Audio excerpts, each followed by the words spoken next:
You would have cast yourself. With Jake or with never mind. Both. Lauren or Jason, any commentary on that? Unfortunately, to get a film funded, you have to, I mean, to get it out there, you have to have these, A-list actors. So I think most films, to get the money that you need for them, that big of a budget, you need to have the A-list actors. So I don't think an Unknown it wouldn't have been the same movie at all.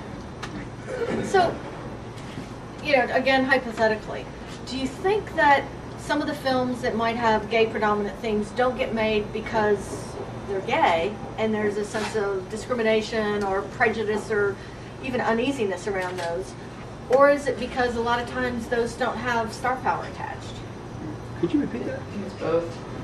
Yeah. Just a lot of, we potentially good films that are more gay oriented in terms of its topic, they don't get made. Is it out of uneasiness or prejudice on a studio or distributor's part, or is it because of the lack of star power?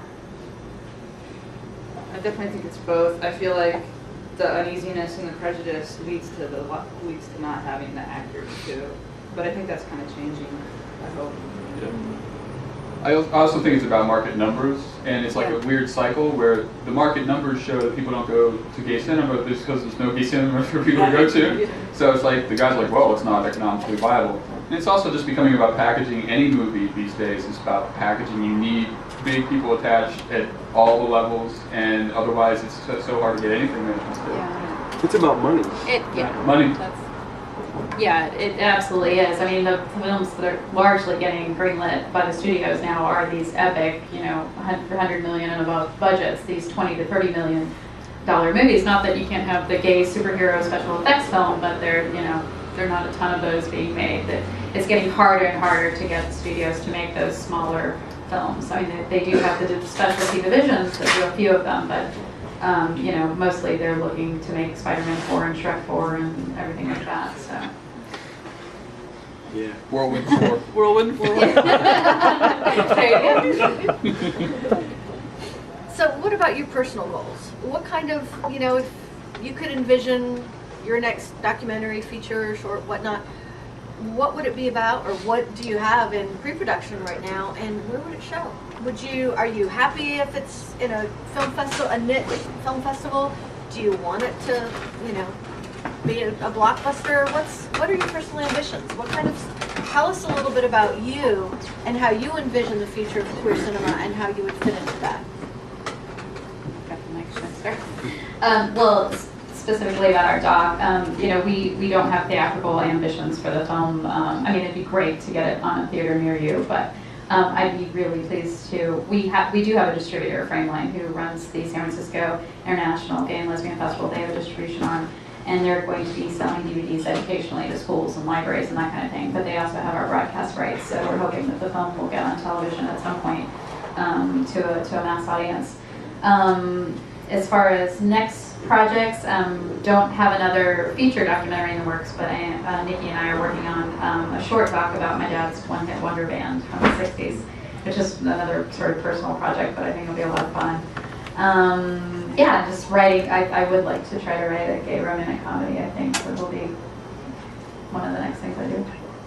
So you're just piggybacking a bit on that, the project you're currently working on.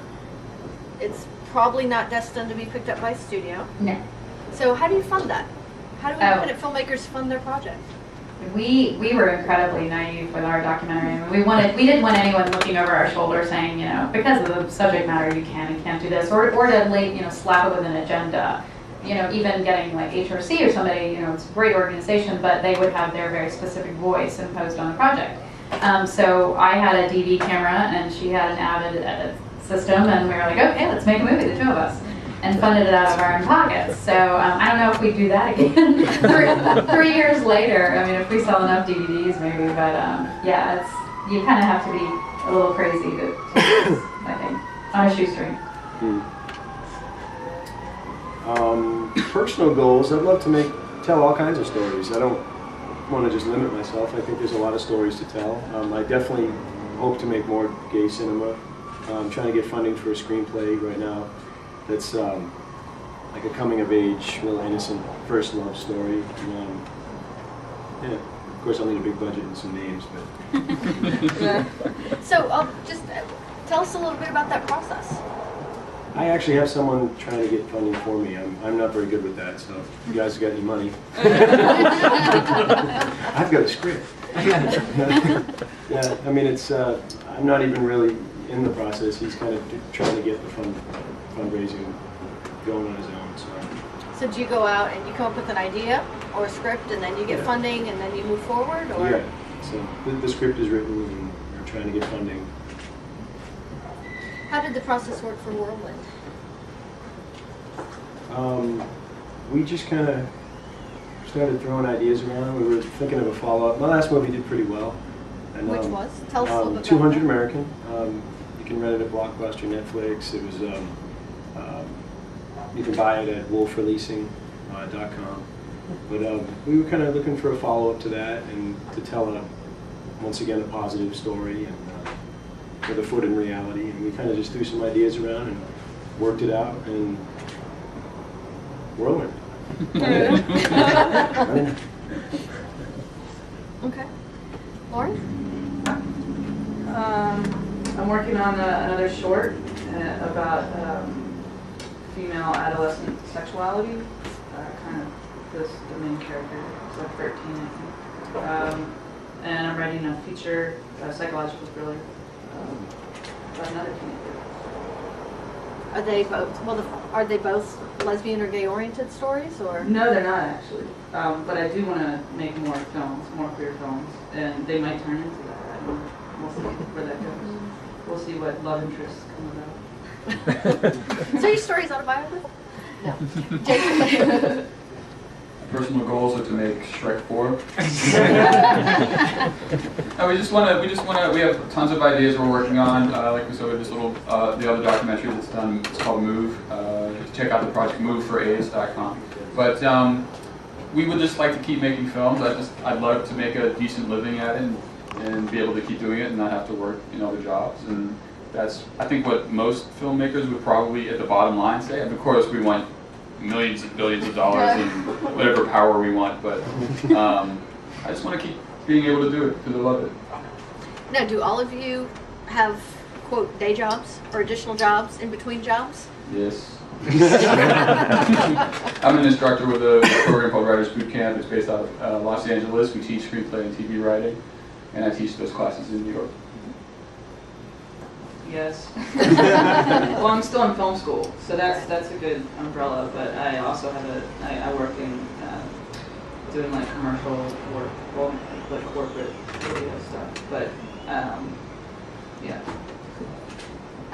Yeah, the screenwriter tried to make the sale of my script to Columbia stretch as far as I could while I worked on my next feature, and thankfully I have a very supportive partner who believes in these crazy documentary ventures and is willing to work in the corporate world and support my wild dreams. So. What is your screenplay that you sold? Oh, it's called Most Likely To, and TWO. It's still on the shelf at Columbia, so hopefully when they start making smaller romantic comedies again, you'll see it at a theater near you.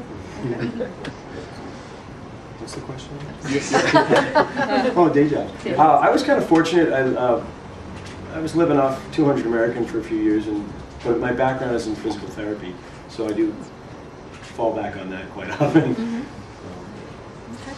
If there's anything that you want the audience to know about queer cinema, becoming a filmmaker, supporting queer films, any comments for them? We're almost out of time, but we do have a few minutes for a couple questions.